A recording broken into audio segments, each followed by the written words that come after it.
Hello student, welcome to lesson planner channel.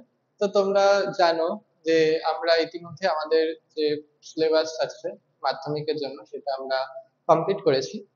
তো আজকে আমি ইউনিট 3 অর্থাৎ বংশগতি চ্যাপ্টারের কিছু আলোচনা করব, কিছু শব্দ নিয়ে। এই সকল শব্দ নিয়ে আমরা একটু আলোচনা করব। তাহলে এই সকল শব্দগুলো যদি আমরা ঠিকঠাক করে না বুঝতে পারি, তাহলে আমাদের বংশগতি চ্যাপ্টারটার কিছুই বোঝা হবে না। তার জন্য আমি আবার এই বংশগতি চ্যাপ্টারে এই শব্দগুলো নিয়ে একটু আলোচনা করি, যার ফলে তোমরা বংশগতি চ্যাপ্টার যখন পড়বে বই থেকে তখন তাহলে আরো ভালো করে বুঝতে পারবে, এবং এখান থেকে যে সকল শর্ট কোশ্চেন আসে বা 2 নম্বরের কোশ্চেনও লিখতে দিতে পারে, তো সেগুলো তোমরা অ্যান্সার করতে পারবে ঠিক মতো করে, আশা করি। তো চলো আজকে আমরা এই শব্দগুলো নিয়ে একটু আলোচনা করি, যাতে আমরা বংশগতি চ্যাপ্টারটা বিষয়বস্তু সম্পর্কে একটু বুঝতে পারি। তো প্রথমেই আছে জিন। আচ্ছা, জিন কাকে বলে? জিন কথাটা বলতে গেলে আমরা বলবো জীবের বংশগত বৈশিষ্ট্যের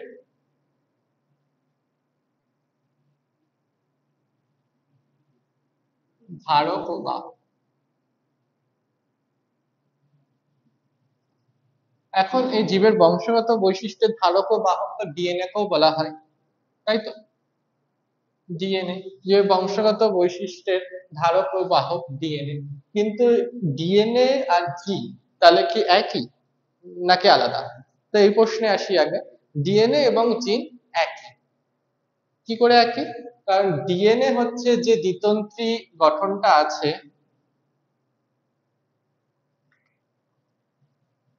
ডিএনএ যে দ্বিতন্ত্রী গঠনটা আছে, এটা একটা ডিএনএ।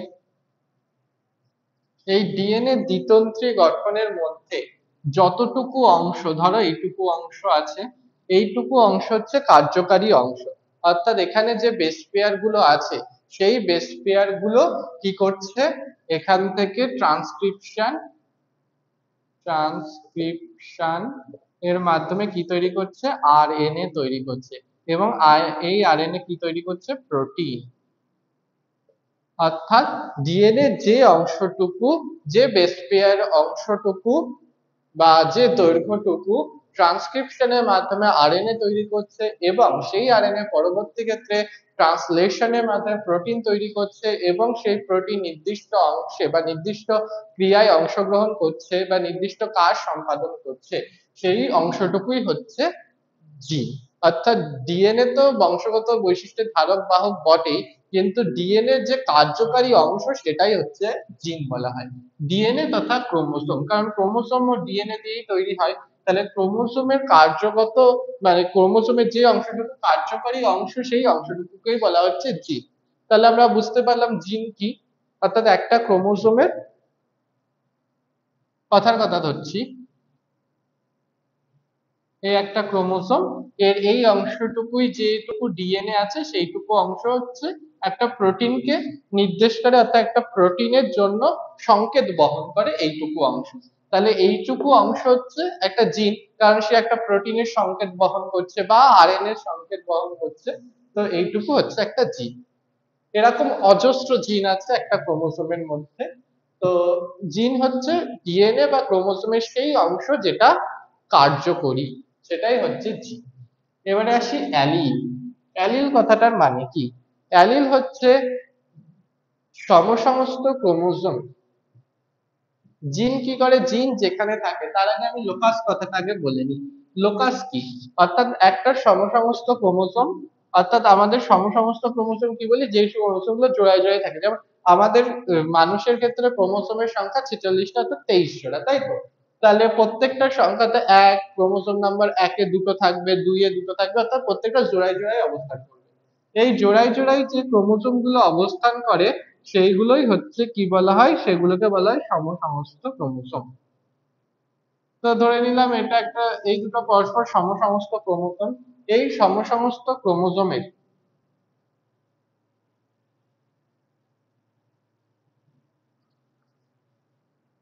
তাহলে এই সমসমস্ত ক্রোমোসোমের একটা নির্দিষ্ট লোকাস থাকবে। লোকাস অর্থাৎ কোন জিন ক্রোমোজোমে যে অংশে অবস্থান করছে সেই পয়েন্ট বা বিন্দুটার নাম হচ্ছে লোকাস। এক্ষেত্রেও একটা লোকাস এই অর্থাৎ এই জিনটা যেহেতু সমস্ত ক্রোমোজোমে প্রত্যেকটা ক্রোমোজোম অর্থাৎ 1 নম্বর ক্রোমোজোম 2 নম্বর ক্রোমোজোম 3 নম্বর ক্রোমোজোম জোড়ায় জোড়ায় অবস্থান করছে, তাই এক একটা জিনের কটা থাকবে, দুটো রূপভেদ থাকছে, এই একটা এবং এই একটা, দুটো সমস্ত ক্রোমোজোমের দুটো রূপভেদ, দুটো লোকাসে দুটো জিন থাকছে এবং সেই জিন দুটোই একটা নির্দিষ্ট প্রোটিন বা নির্দিষ্ট আরএনএ বা নির্দিষ্ট বৈশিষ্ট্যের সংকেত বহন করছে। তাহলে যে অবস্থানে সেই ক্রোমোজোমের যে অংশে সেই জিনটা অবস্থান করছে সেটাই হচ্ছে লোকাস। লোকাস কি? লোকাস হচ্ছে স্থান। লোকাস কথার অর্থ স্থান, অর্থাৎ ক্রোমোজোমের যে অংশে জিনটা অবস্থান করছে সেটাই হচ্ছে লোকাস। এখন অ্যালিল তাহলে কি বলবো?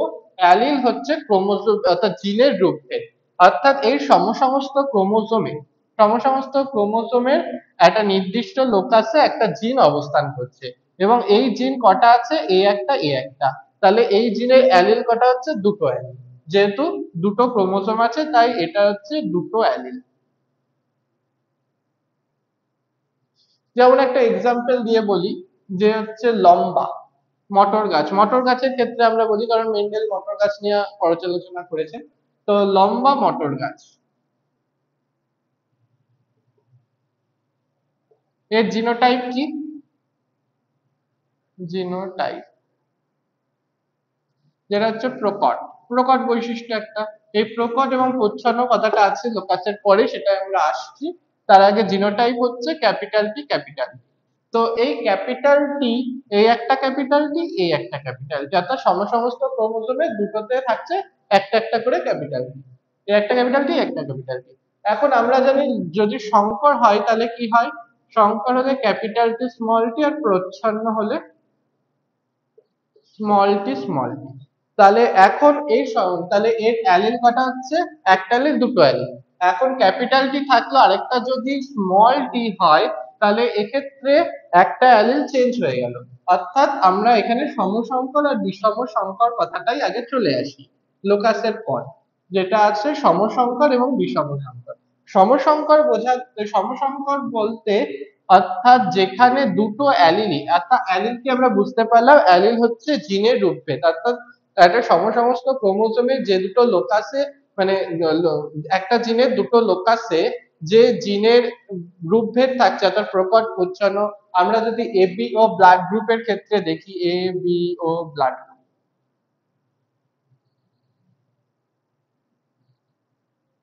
এখন যদি একটা ক্রোমোজোম আঁকি আমরা তাহলে কি দাঁড়াবে? সাপোজ এই এই ক্রোমোজোমে থাকে, এখানে থাকছে, এখানে থাকছে, তাহলে এ এর জন্য কি হচ্ছে? I A I A. তাহলে এখানে আই এ জি, এখানে আই এ জি। এখন যদি এটা আই ও হয়ে যায় তাহলে কি হবে? এটাও এ, এর জন্য দুটো থাকবে আই এ আই ও। এখন যদি দুটোই আই ও হয়ে যায় তাহলে কি হবে? তাহলে হবে হচ্ছে আই ও অর্থাৎ ও। তাহলে এর রূপভেদ কটা? এ এর জন্য আই এ, বি এর জন্য আই বি আছে, আই এর জন্য আই ও, অর্থাৎ এর রূপভেদ হচ্ছে তিনটে। অর্থাৎ এর অ্যালিল কটা হবে? তিনটে। লোকাস দুটো, অ্যালিল তিনটে। তাহলে এরকম ভাবে আমরা অ্যালিল নির্দেশ করি বা অ্যালিল জানা যায় জিনোটাইপের মাধ্যমে। তাহলে আমরা যেখানে ছিলাম একটা সিম্পল উদাহরণ, সহজ উদাহরণ, যে লম্বা মটর গাছ, এর জিনোটাইপ হচ্ছে ক্যাপিটাল টি ক্যাপিটাল টি। তাহলে এটা হচ্ছে যেহেতু ক্যাপিটাল টি অর্থাৎ দুটো অ্যালিলে যে বা দুটো অ্যালিল এবং জিনের লোকাস দুটোর যে অ্যালিল আছে সেই দুটোই হচ্ছে একই ধরনের অ্যালিল, অর্থাৎ ক্যাপিটাল টি এবং ক্যাপিটাল টি। তাহলে এক্ষেত্রে জীবটা কি হবে? সমসংকর। কি জীব হবে? যে মটর গাছটা, সেটা বৈশিষ্ট্য হচ্ছে সমসংখ্যার। এখন যদি যেটা এটা যদি ক্যাপিটাল টি না হয় স্মল টি হতো, স্মল টি, তাহলে কি হতো? সেটাও হচ্ছে সমসংখ্যার, স্মল টি সমসংখ্যার। কিন্তু এখন যদি আহ, লম্বা কিন্তু সংকর, লম্বা কিন্তু সংকর এটা হয়, তাহলে একটা ক্যাপিটাল টি একটা স্মল টি, অর্থাৎ এখানে অ্যালিল দুটোর ক্ষেত্রে কি পরিবর্তন হচ্ছে? একটা ক্যাপিটাল টি হচ্ছে, একটা স্মল টি হচ্ছে। তাহলে সেটা কি হয়ে যাচ্ছে? সংকর জীব। অর্থাৎ আমরা কি বলছি? সমসংকর এবং বিষম সংকর।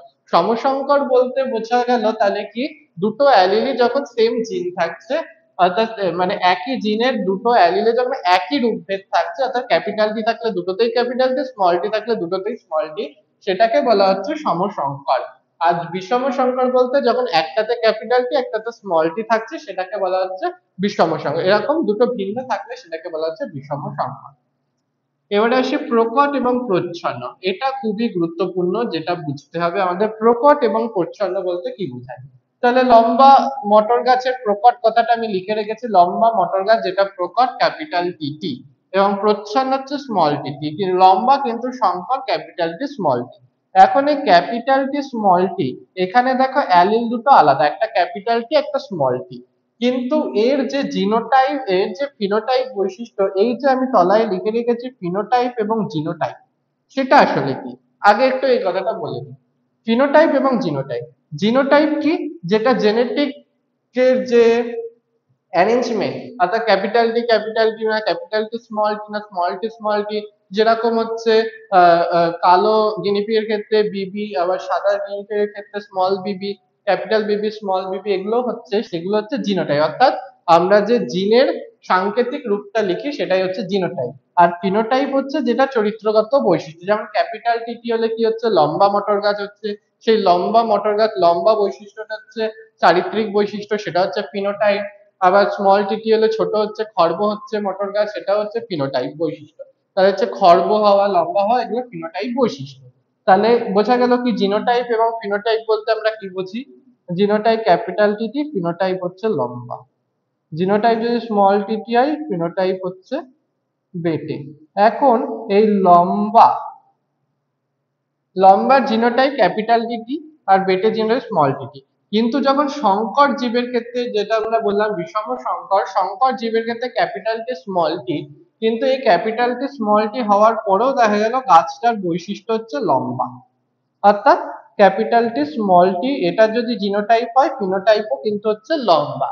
তাহলে এই ফিনোটাইপ ক্যাপিটাল টি স্মল টি জিনোটাইপ যুক্ত উদ্ভিদের ফিনোটাইপ আমরা পাচ্ছি লম্বা, কিন্তু এখানে একটা অ্যালিল কিন্তু স্মল টি আছে, অর্থাৎ প্রচ্ছন্ন অ্যালিল আছে। কিন্তু তারপরেও দেখা গেল এই ক্যাপিটাল টি এর যে বৈশিষ্ট্য, অর্থাৎ লম্বা হওয়ার জন্য ক্যাপিটাল টি দরকার, সেই ক্যাপিটাল টি এর বৈশিষ্ট্যটাই সংকর জীবের ক্ষেত্রে ক্যাপিটাল টি স্মল টি এর ক্ষেত্রে প্রকাশ পাচ্ছে। তাহলে প্রকট বৈশিষ্ট্য কি, সংকর জীবের ক্ষেত্রে যে জিন বা যে অ্যালিলটার জন্য বৈশিষ্ট্যটা প্রকাশ পাচ্ছে, অর্থাৎ যে বৈশিষ্ট্যটা প্রকাশ পাচ্ছে সেটা যে অ্যালিলটার জন্য বা যে জিনোটাইপটার জন্য, সেটাই হচ্ছে কি প্রকট। এক্ষেত্রে ক্যাপিটাল টি এর জিনোটাইপটা এখানে প্রকাশ পেয়েছে লম্বা, অর্থাৎ প্রকট বৈশিষ্ট্য হচ্ছে কি লম্বা, যেটা আমরা পেয়েছিলাম ক্যাপিটাল টি ক্যাপিটাল টি।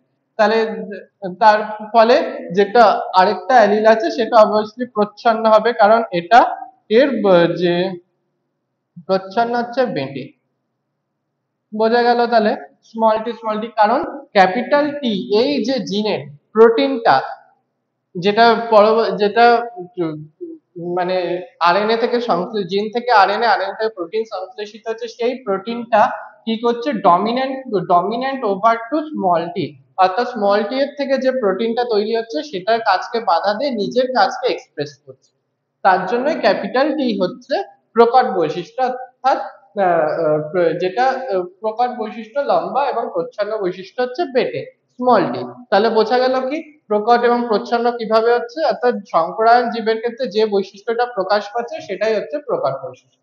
এখন সংকরায়ন বলতে কি বুঝি, সংকরায়ন বলতে আমরা বুঝি দুটো জীবের মধ্যে দুটো জীবের বিপরীত চারিত্রিক বৈশিষ্ট্যের মধ্যে সংকরায়ন, অর্থাৎ capital T into small tea, এটা হচ্ছে সংকরায়ন। সাধারণত সংকরায়ন বলতে বুঝি একটা জীবের দুটো বিপরীত বৈশিষ্ট্য নিয়ে, অর্থাৎ লম্বা এবং বেটে, এই বৈশিষ্ট্য নিয়ে যে সংকর ঘটানো হয় সেটা হাইব্রিডাইজেশন বা সংকরায়ন, যে মিলন ঘটানো হয় সেটা হাইব্রিডাইজেশন বা সংকরায়ন।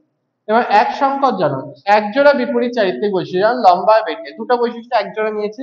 আর দ্বিসংকর জননের ক্ষেত্রে যেমন আমরা দেখি হলুদ গোলাকার, যেমন ওয়াই ওয়াই আর আর, এর সাথে যখন সবুজ কুঞ্চিত স্মল ওয়াই স্মল আর আর, তাহলে এটা হচ্ছে প্রকট, এটা প্রচ্ছন্ন। দেখো একটা দুটো তিনটে চারটে, অর্থাৎ দুজোড়া বৈশিষ্ট্য নেওয়া হয়েছে, তাই দ্বিসংকরায়ন। এখানে এক জোড়া বৈশিষ্ট্য, এখানে দুজোড়া বৈশিষ্ট্য। এবারে পৃথ্বী এবং পিতৃজনু এবং অপত্যজনু কি সেটা আমরা একটু বলে নিই। পিতৃজনু যে যেখান থেকে জীবের অর্থাৎ যে প্রথম যে স্টেপে যে দুটো জীবের সংক্রায়ন বা মিলন ঘটানো হয় তারাই হচ্ছে পিতৃজনু। তাহলে এটা কি হবে? পিতৃজনু। এক্ষেত্রে একটাকে মেল একটাকে ফিমেল ধরে নেওয়া যায়। এটাকেও মেল ধরতে ফিমেল ধরতে পারি, এটাকে মেল ধরতে পারি, এটাকে মেল ধরতে পারি, এটাকে ফিমেল ধরতে পারি। তাহলে হচ্ছে যে সংক্রায়নের যে স্টেপে অর্থাৎ প্রথমেই যে দুটো জীবের মধ্যে সংক্রায়ন ঘটানো এবং যাদের একটাকে মেল এবং একটাকে ফিমেল ধরা হয় সেটাই হচ্ছে পিতৃজনক। এর থেকে কি হচ্ছে? এর থেকে তৈরি হচ্ছে টি টি। এখন এই টিটিকে আমরা যদি করি, চেকার বোর্ডে ফেলি, তাহলে কি হবে? Capital T small T, capital T small, capital T T, capital T small T, capital T small T, small T. তাহলে এটা দাঁড়ালো, এটা কি হবে? F1 জনু আর এটা হবে F2, অর্থাৎ অপত্য জনু। অর্থাৎ প্রথম সংক্রায়নের পর যে জনুটা সেটা F1 জনু এবং তারপরে F1 জনুর মধ্যে দুটো জীবের মধ্যে সংক্রায়ন ঘটালে যেটা পাওয়া যাবে সেটা হচ্ছে F2 জনু। তাহলে আমরা বুঝলাম পিতৃজনু, মাতৃজনু, পিতৃজনু এবং অপত্য জনু কি। এই শব্দগুলোর মানে আমরা বুঝছি। তাহলে যে শব্দগুলোকে কি মানে কি বলতে চেয়েছে এক একটা শব্দের মধ্য দিয়ে, জিন, অ্যালিল, লোকাস, প্রপাট, প্রচ্ছন্ন, সমসংকর, বিষম সংকর, সংক্রায়ন, এক সংকর, দ্বি সংকর, পিতৃজনু, মাতৃজনু, ফিনোটাইপ, জিনোটাইপ। আশা করি বুঝতে পেরেছি, কারণ এই শব্দগুলোর বেস করেই আমাদের গোটা বংশগতি চ্যাপ্টারটা নির্ভর করছে। আর আছে দুটো শব্দ, যেটা হচ্ছে ব্যাক ক্রস এবং টেস্ট ক্রস। এই শব্দ দুটো পরীক্ষায় খুব আসে, কি ব্যাক ক্রস কি এবং টেস্ট ক্রস। ব্যাক ক্রস বলতে বোঝায় অপত্য জনুর সাথে পিতৃজনু অর্থাৎ প্যারেন্ট পিজনু, সেই পিজনুর যে সংকরায়ন সেটাকেই বলা হচ্ছে ব্যাকক্রস। অর্থাৎ অপত্য জনুর যে কোনো একটার সাথে পিতৃ বা প্যারেন্ট জনুর যে কোনো একটার সংকরায়ন ঘটানোকে বলা হচ্ছে ব্যাকক্রস। আর টেস্ট ক্রস কি? টেস্ট ক্রসটা হচ্ছে খুবই ইম্পর্টেন্ট, যেটা হচ্ছে পিতৃজনু অর্থাৎ প্যারেন্ট জনুর জিনোটাইপ নির্ধারণের জন্য একটা প্রচ্ছন্ন বৈশিষ্ট্য, উম, মানে বিশুদ্ধ প্রচ্ছন্ন জিনোটাইপ যুক্ত জীবের সাথে সংকরায়ন ঘটানো। অর্থাৎ এটা হচ্ছে পিতৃজনু অর্থাৎ পি জনুর কি নির্ধারণ?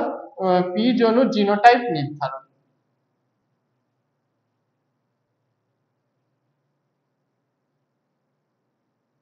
পি জনুর জিনোটাইপ নির্ধারণ পদ্ধতি, তাই এটাকে টেস্ট ক্রস বলা হয়, কারণ টেস্ট করে দেখছি আমরা পিতৃজনু বা পি জনুর যে কি জিনোটাইপ আছে। তাই পি জনুর জিনোটাইপের সাথে যে কোনো বিশুদ্ধ উম, প্রচ্ছন্ন জিনোটাইপ যুক্ত জীবের সংকরায়ন ঘটানোকে বলা হচ্ছে টেস্ট ক্রস। তাই সকল টেস্ট ক্রসই ব্যাক ক্রস, কিন্তু সকল ব্যাক ক্রস টেস্ট ক্রস নয়। এই কথাটা তোমরা মনে রাখবে এবং এটা পরীক্ষার সময় ব্যাখ্যা করতেও আসে, কেন সকল ব্যাক ক্রস সকল টেস্ট ক্রসই ব্যাক ক্রস, কিন্তু সকল ব্যাক ক্রস টেস্ট ক্রস নয়। কারণ ব্যাক ক্রস হচ্ছে অপত্য জনুর সঙ্গে পিতৃজনু, যে কোনো অপত্য জনুর সঙ্গে সেই অপত্য জনু পিতৃজনুর সংকরায়ন। আর টেস্ট ক্রস হচ্ছে অপত্য জনুর কি বৈশিষ্ট্য থাকতে হবে? প্রচ্ছন্ন, উম, বিশুদ্ধ প্রচ্ছন্ন জিনোটাইপ যুক্ত অপত্য জনুর সাথে সেই পিতৃজনু জিনোটাইপ পিতৃজনুর সংকরায়ন ঘটিয়ে পিতৃজনু জিনোটাইপ নির্ধারণ পদ্ধতিকে বলে টেস্ট ক্রস। তাই ব্যাক ক্রস সকল ব্যাক ক্রস টেস্ট ক্রস নয়, কিন্তু সকল টেস্ট ক্রসই ব্যাক ক্রস। এটা হলো। আর একটা কোশ্চেন আসে যে প্রকট প্রচ্ছন্ন নিয়ে, কি প্রচ্ছন্ন বৈশিষ্ট্য সর্বদা বিশুদ্ধ কেন?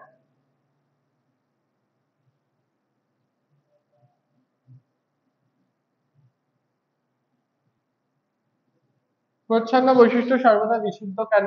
কেন? কারণ প্রচ্ছন্ন বৈশিষ্ট্য আমি বললাম, প্রচ্ছন্ন বৈশিষ্ট্য হচ্ছে কিন্তু প্রকট বৈশিষ্ট্য যেটা বিশুদ্ধ অবস্থায় ক্যাপিটাল টি প্রকট বৈশিষ্ট্য প্রকাশ পাচ্ছে, এবং সংকর অবস্থায়ও কিন্তু ক্যাপিটাল টি এর যে বৈশিষ্ট্য অর্থাৎ ফিনোটাইপ আমরা লম্বাই পেয়েছিলাম। কিন্তু প্রচ্ছন্ন বৈশিষ্ট্য যেটা স্মল টিটি সেটা শুধুমাত্র সমসংখ্যক জীবের ক্ষেত্রে প্রচ্ছন্ন অবস্থায় পেয়েছি, বিষম সংকরের ক্ষেত্রে স্মল টি এর যে বৈশিষ্ট্য সেটা প্রকাশ পায়নি। অর্থাৎ তাই প্রচ্ছন্ন বৈশিষ্ট্য সর্বদা বিশুদ্ধ, অর্থাৎ তৃতীয় হিসাবেই থাকে, অর্থাৎ দুটো অ্যালিলেই সেম, মানে দুটো লোক আছে সেম অ্যালিলই থাকছে। কিন্তু প্রকট বৈশিষ্ট্যের ক্ষেত্রে অর্থাৎ প্রকট ফিনোটাইপের ক্ষেত্রে যেটা আমরা পাচ্ছি দুটো লোকাসেই একই অ্যালিল থাকতে পারে বা দুটো ভিন্ন অ্যালিল, ক্যাপিটাল টি স্মল টিও থাকতে পারে। কারণ প্রকট অ্যালিলের বৈশিষ্ট্যটাই প্রকাশ পায় সব, তার জন্যই প্রচ্ছন্ন বৈশিষ্ট্য সর্বদাই বিশুদ্ধ প্রকৃতির। আশা করি আমার এই কথাগুলো তোমরা বুঝতে পারলে, এবং বঙ্গবতী চ্যাপ্টারটা পড়ো ভালো করে, কোথাও কোনো বুঝতে অসুবিধা হলে আবার তোমরা লিখতে পারো, মানে লিখবে, কমেন্টে লিখবে, আমি সেটা আবার ব্যাখ্যা করার চেষ্টা করব। তাহলে আজকের ক্লাস এই অবধি, টাটা।